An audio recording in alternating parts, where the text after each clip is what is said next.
3 सूबों में लॉकडाउन का फैसला हो गया है। साथ ही गिलगित बल्तिस्तान आज़ाद कश्मीर में भी लॉकडाउन का फैसला हो गया है। बलूचिस्तान हुकूमत भी कह रही है कि हम इवेंचुअली इस तरफ जा सकते हैं। ये क्या जल्द फैसला होना चाहिए था? अगर अब किया है तो दुरुस्त किया है, और क्या मामला किस तरीके से आगे बढ़ सकते हैं? हमारे साथ मारूफ डॉक्टर्स मौजूद हैं। डॉक्टर सईद अख्तर साहब हमारे साथ मौजूद हैं। आप सर्जन हैं और पब्लिक हेल्थ एक्सपर्ट हैं। आप मुसलसल हुकूमत से कह रहे थे कि लॉकडाउन का फैसला जल्द कर दें, देर हो जाएगी। साथ ही डॉक्टर नसीम सलाहुद्दीन साहिबा भी हमारे साथ मौजूद हैं। उनसे भी हम इस हवाले से बात करेंगे कि वो क्या समझती हैं। आप माहिर अमराज इन्फेक्शन हैं और सरबरा इन्फेक्शन अमराज इंडस अस्पताल हैं। डॉक्टर साहब बहुत शुक्रिया। आप बार बार कह रहे थे, खदशे का इजहार कर रहे थे, दुरुस्त फैसला किया हुकूमत ने और सही वक्त पे किया है? मेरा ख्याल है कि कुछ लेट हो गया है, लेकिन बड़ा सही फैसला है इस पॉइंट पे, क्योंकि अगर ये मज़ीद डिले किया जाता तो सिवाय तबाही के कुछ भी नहीं था। तो अल्हम्दुलिल्लाह एक अच्छा फ़ैसला कर लिया गया है, तो ये बहुत अच्छी बात है।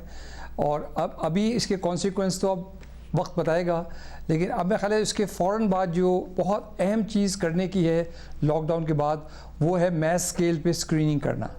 बिकॉज़ इसमें भी बड़ा क्लियर डेटा है कि जब तक कि आप लोगों को स्क्रीन करके आइडेंटिफाई नहीं करेंगे कि कौन से लोग हैं जो मुआशरे में इन्फेक्टेड हैं, और अगर कोई आदमी इन्फेक्टेड है तो कोई वो उसने कोई क्राइम नहीं किया है या वो उसको कोई हम शुदर नहीं बना देंगे, लेकिन हमें पता होना चाहिए कि कौन से लोग पोटेंशियल रिस्क है। शायद इसमें जो सबसे अहम बात समझने की है वो ये है कि ये एक इनविजिबल एनिमी है जिससे आप डील कर रहे हैं। और इसमें अगर हमें ये पता चल जाए कि कौन लोग हैं जो कि पोटेंशली इन्फेक्टेड हैं और वो दूसरों को इन्फेक्ट कर सकते हैं, और उनको हम और मोर स्ट्रिक्टली आइसोलेट कर लें, तो बहुत बड़ी तबाही से बच सकते हैं। ये वो चीज़ है जो कंट्रीज़ लाइक अमेरिका, एक सुपर पावर है, लेकिन उन्होंने नहीं किया और आज उसकी बड़ी वो हैवी प्राइस पे कर रही हैं। इटली की जो अमवात की शरह और जो इटली में बीमारी की शरह एग्जैक्टली इसी चीज़ को रिफ्लेक्ट कर रही है। तो ये बहुत इंपॉर्टेंट है कि ये एक बहुत अच्छा फ़ैसला हुआ है, थोड़ा सा देर से हुआ है, लेकिन मैं समझता हूँ कि बहुत अच्छा फ़ैसला है। डॉक्टर साहिबा आप बताइएगा कि सही वक्त पर फैसला हुआ है और यहाँ से हम कंट्रोल कर सकते हैं इस वबा को? अब तक के मुझे कोई ऐसी परेशानी नहीं थी, लेकिन आज जो मैंने मीडिया में देखा, कराची रेलवे स्टेशन पर जो प्लेटफॉर्म पे हुजूम जमा हुआ था उनको, और ये लोग आपस में जुड़े हुए हैं, अगर एक को इन्फेक्शन तो दूसरों को हो जाएगा, और जैसे वो ट्रेन के अंदर सवार होंगे 8 से 10 घंटे इकट्ठे होकर, तो जाहिर है उनकी बीमारी एक से दूसरी मुंतकिल तो होगी। और ये अगर आज नहीं कल होता या पिछले दिनों में होता, बात तो वही रहती। अब ज़ाहिर है क्योंकि शेख रशीद साहब वज़ीर रेलवे वो हमारे प्रोग्राम में मौजूद थे, कुछ ट्रेनें ज़रूर कम हुई हैं, मगर उन्होंने कहा कि बंद करने का फ़ैसला वज़ीर आज़म ही कर सकते हैं। अब ट्रेनें बंद करने का नहीं फ़ैसला किया गया, हालांकि हुकूमत की तरफ से कहा गया था। आप कह रही है इफेक्टिव लॉकडाउन और कंट्रोल उसी वक्त होगा जब ये तमाम चीज़ें बंद होंगी। जी, ना सिर्फ ये, लेकिन जो मैंने ये भी देखा कि मसाजिद में लोग भर भर के जा रहे हैं, शाना बिशाना खड़े हैं, तो उनसे भी तो इन्फेक्शन मुंतकिल हो रहा है। एक और बात मैं आपकी नज़र में लाऊं कि ये पिछले मखले 2 हफ्ते पहले रायवेन में जो इज्तिमा हुआ था, वहाँ से भी लोग जो इस वक्त इन्फेक्शन उनमें आ रहा है और वो भी स्प्रेड होगा। तो मैं ख्याल लोग अगर बहुत पहले से हुकूमत की बातों पे अमल करते तो ये बीमारी अगर नहीं कर रहे, अमल नहीं कर रहे, तो ये बीमारी बहुत आगे बढ़ेगी।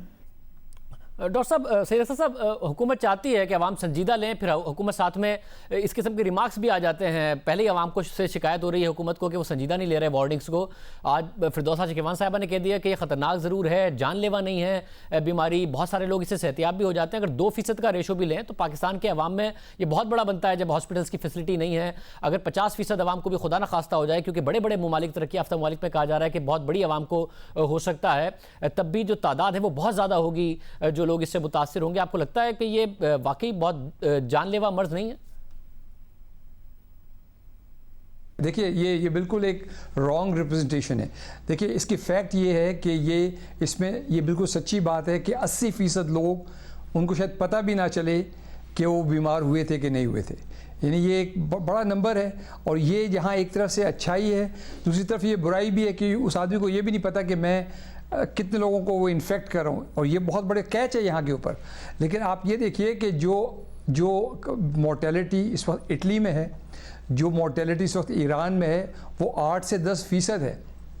तो ये बात 2% पे नहीं रुकेगी, और हम अफोर्ड ही नहीं कर सकते उस लाइन पे जाने का। मतलब मैं कह रहा हूँ कि why are we inviting for mortalities, why don't we prevent right now, ताकि वो हम एक्शंस लें और स्ट्रिंजेंट तरीन एक्शंस लें जिससे हम बीमारी को कम्प्लीटली लॉकडाउन कर दें। और जो बात मैं एक हफ्ते से कह रहा हूँ बार बार कि खुदा के वास्ते लॉकडाउन करें, खुदा के वास्ते लॉकडाउन करें। और उसके बाद जो सेकंड बात है कि उन लोगों को आइडेंटिफाई करें कि जो potential spread of the disease है। बदकिस्मती से इसमें जो रिजर्वॉयर ऑफ द डिजीज़ है वो ह्यूमन बींग्स हैं, और ह्यूमन बींग्स में से भी मेजॉरिटी वो लोग होंगे जिनको हमें पता भी नहीं चलेगा। तो इसमें एक सिस्टमेटिक तरीके से स्क्रीनिंग होनी चाहिए। सबसे पहले जो बीमार आइडेंटिफाई हो गया उसकी, उसके घर वालों की, उसके मोहल्ले वालों की, उसके जो भी कॉन्टैक्ट्स हैं, इमीडिएटली एक सिस्टमेटिक तरीके से मैसिव स्क्रीनिंग करें। अभी जो मुझे अंदाज़ा हुआ, पता चला है कि पंजाब में जैसे अभी सिर्फ 700 लोगों को स्क्रीन किया है। मतलब 700 लोगों को तो एक दिन में करना चाहिए हमें हज़ारों लाखों। अब सारी इन्वेस्टमेंट जो है हमारी उन किट्स पे होनी चाहिए जो कि लोगों को स्क्रीन करें। मैं डॉक्टर साहब आप बताइएगा, जो इंटरनेशनली भी आपने ट्रेंड देखा अभी तक, हमारे पड़ोसी ममालिक में भी, इसके अलावा जो तरक्की याफ्ता ममालिक हैं उनमें भी, हम आपको लगता है कि अब इस लॉकडाउन के साथ कम से कम, और जो बातें आप कह रही हैं ट्रेन वगैरह, उस पर भी अगर फौरी तौर पर इकदाम कर लिए जाए तो इसको कंट्रोल कर सकते हैं? अगर हम हिंदुस्तान से हमें कंपेयर करें, वहाँ के एक बड़े अच्छे एक साइंसदान ने ये प्रोजेक्शन की हुई है जिसे हम कहते हैं मैथमेटिकल मॉडलिंग, यानी कि वो पूरे अवाम को, पूरे उनकी पॉपुलेशन को देखकर और वो ये प्रिडिक्शन कर सकते हैं।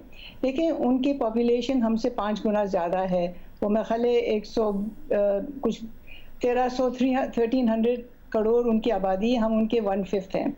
उन्होंने ये देखा, प्रिडिक्शन ये कर रहे हैं कि जुलाई तक उनके यहाँ कम से कम 30 से 40 करोड़ इन्फेक्शंस होंगे और 10 से 20 लाख अमवात होंगी।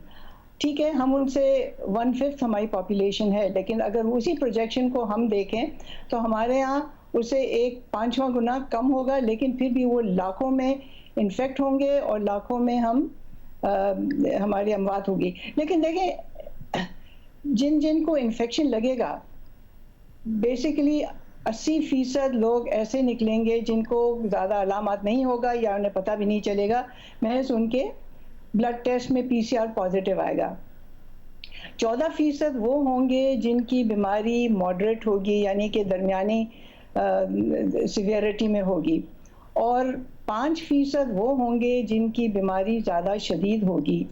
और ये जिनकी शदीद होगी 5%, उनमें से 2.5% वेंटिलेटर्स पे जाएंगे, उनमें से कुछ बच जाएंगे, कुछ नहीं बचेंगे, लेकिन इतनी अमवातें तो होंगी।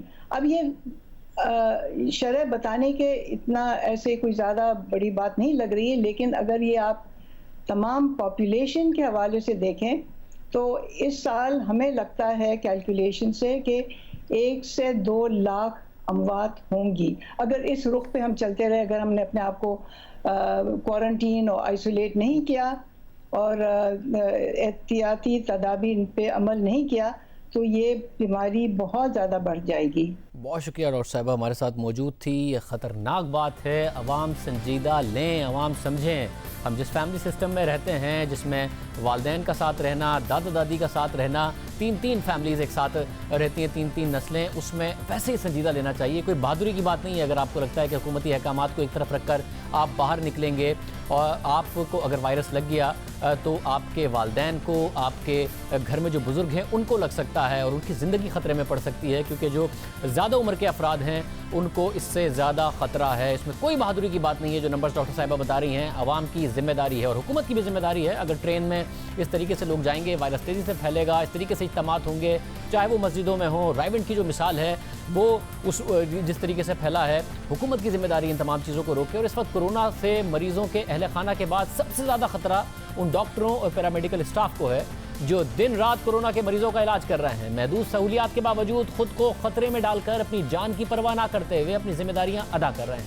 उनमें से एक डॉक्टर उसामा रियाज भी थे जो गिलगित बल्तिस्तान में कोरोना के मरीजों का इलाज करते करते खुद कोरोना का शिकार होकर इंतकाल कर गए हैं। डॉक्टर उसामा कोरोना से इंतकाल करने वाले पाकिस्तान के पहले डॉक्टर हैं। वो इस 10 रुकनी टीम में शामिल थे, जिन्हें मुल्क के दीगर इलाकों से आने वालों की स्क्रीनिंग की जिम्मेदारी दी गई थी। उसमें ताफ्तान से गिलगित बल्तिस्तान आने वाले ज़ायरीन भी शामिल थे, जिनके लिए कायम करदा क्वारंटीन में वो खिदमात अंजाम दे रहे थे। डॉक्टर उसामा के साथ काम करने वाले उनके साथियों के मुताबिक वो अपनी सेहत की परवाह किए बगैर रात गए तक ड्यूटी अंजाम देते थे। गिलगित बल्तिस्तान हुकूमत के फोकल पर्सन के मुताबिक डॉक्टर उसामा हफ्ते की सुबह अपने घर में बेहोश पाए गए थे, जिस पर उन्हें अस्पताल मुंतकिल किया गया और उनमें कोरोना वायरस की तस्दीक हुई।